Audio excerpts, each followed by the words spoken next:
తారకరత్న భార్య ఆవేదన ఎంత బాధాకరమైన విషయం ఏంటండి.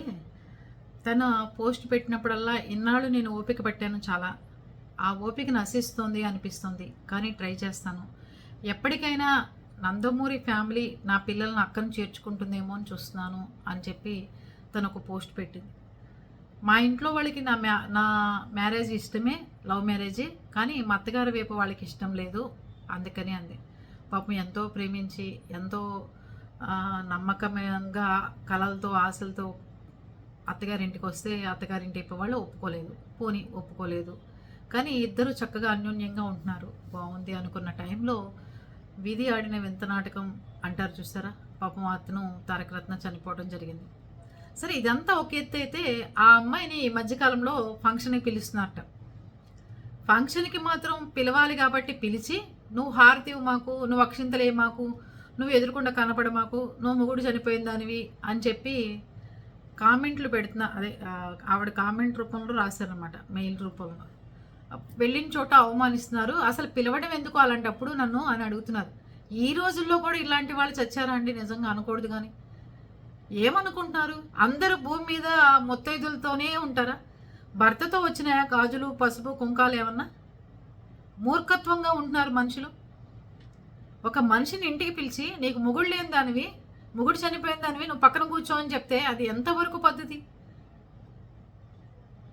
ఇంకా ఇలాంటి మనుషులు ఇంత చదువుకుని, ఇంత జనరేషన్ ఇంత పెరిగిపోయి ఆధునిక యుగంలో ఉన్నాం, మనం ఎంతో ముందుకు వెళ్ళాలి. మనం ర్యాకెట్లో కూడా ఆడవాళ్ళు వెళ్ళారు, ఆడవాళ్ళని పంపించారు, ఆడవాళ్ళు అన్నిట్లో ముందు ఉన్నారంటున్నారు. ఆడదాన్ని అన్నిట్లోనూ అనగతొక్కుతూనే ఉన్నారు. ఇంకా అరే, మొగుడు చనిపోతే ఏంటండి? ఆ అమ్మాయి చేసిన పాపం అది ఏమన్నా?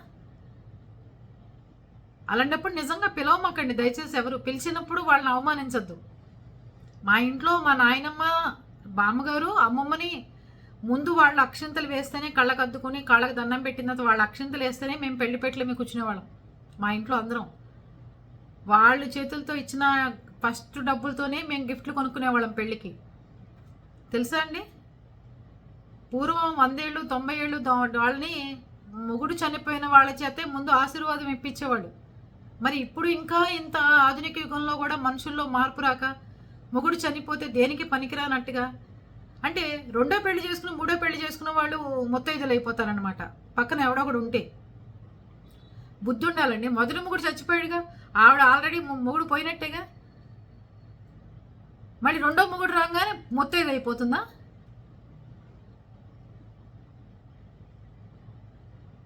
ఏం పద్ధతులండి? ఇంకా పసిపిల్లలను పెట్టుకుని ఎలా ఉంటుంది, ఎంత ఇదిగా ఆవిడ ధైర్యంగా బతుకుతోంది. ఇలాంటి వాళ్ళు సమాజంలో అవసరం అమ్మా అని. మొగుడు చచ్చిపోతే నెలకే ఇంకోటితో వెళ్ళిపోయే రోజుల్లో ఆ పసిపిల్లలు ఆ నందమూరి కుటుంబం కోసం ఎంతో పాకులాడుతూ ఎంతో గౌరవప్రదంగా అమ్మాయి ఉంటున్నప్పుడు అమ్మాయిని ఎంతో గొప్పగా చూసుకోవాల్సిన వాళ్ళే ఈ రకంగా అమ్మాయిని హింసిస్తున్నారంటే ఏం చెప్తాను చెప్పండి? పెళ్ళికి పిలవమాకండి. మీకు ఎవరికన్నా కానీ భర్త చనిపోయిన వాళ్ళ మీద ఎలాంటి మీకు అపనమ్మకాలున్నా, వాళ్ళు అక్షంతలు వేస్తే మీకు ఏమైనా చెడు జరుగుతుంది అనుకున్న వాళ్ళు అసలు పిలవమాకండి దయచేసి. మళ్ళీనేమో మోడర్న్ అంటారు, అంత ముందుకెళ్ళామంటారు, అంత గొప్పవాళ్ళం అంటారు, అన్నీ అంటారు, కానీ మనుషులు చూస్తే ఎక్కడున్నామంటే అక్కడే ఉన్నాం. పాత చింతకాయ పచ్చడిలాగా అక్కడే. ఆధునిక యుగం లేదు, ఏమీ లేదు, రాతి యుగంలోనే ఉన్నాం మనందరం. సిగ్గుండాలండి మనుషులు జన్మ ఎత్తినప్పుడు. ఆ అమ్మాయి ఎంత పోరాడుతుంది, జీవితంలో ఎంత ఇబ్బంది పడుతుంది, ఎన్ని రకాలుగా అమ్మాయి నెట్టుకొస్తుంది, జీవితం అనేది తెలియకుండా మనుషులు మాట్లాడటం చాలా బాధాకరంగా అనిపించింది నాకు. మీరేమంటారు? కామెంట్లోకి వచ్చి మాట్లాడుకుందాం. ఇలాంటి అవస్థ పడుతున్న మహిళలు ఎవరన్నా ఉన్నా కూడా కామెంట్ రూపంలో మీరు పడ్డ ఇబ్బందులు తెలియపరుస్తూ కామెంట్లు పెడితే సిగ్గున్న వాళ్ళు ఎవరన్నా ఇంకోసారి ఇట్లాంటి తప్పులు చేయకుండా ఉంటారు. ముందు వాళ్ళని చూసిన తర్వాత, వాళ్ళ ఆశీర్వాదం ఇప్పించిన తర్వాతే మీరు ఇంకే పనులన్నా చేసుకోండి. వాళ్ళకి అంత మంచి మనసు ఉంటుంది. అరే, వాళ్ళు ఎట్లా దీవిస్తారు తెలుసా? అరే, మనకి వీళ్ళు మాత్రం నిండు 100 ఏళ్ళు పసుపు కుంకాలతో ఉండాలి, మనకి జరిగిన అన్యాయం వీళ్ళకి ఎప్పటికీ జరగకూడదు, ఎట్లా దీవిస్తారు? ఆ బుద్ధి జ్ఞానం లేకుండా ఏడుస్తున్నారు మనుషులు.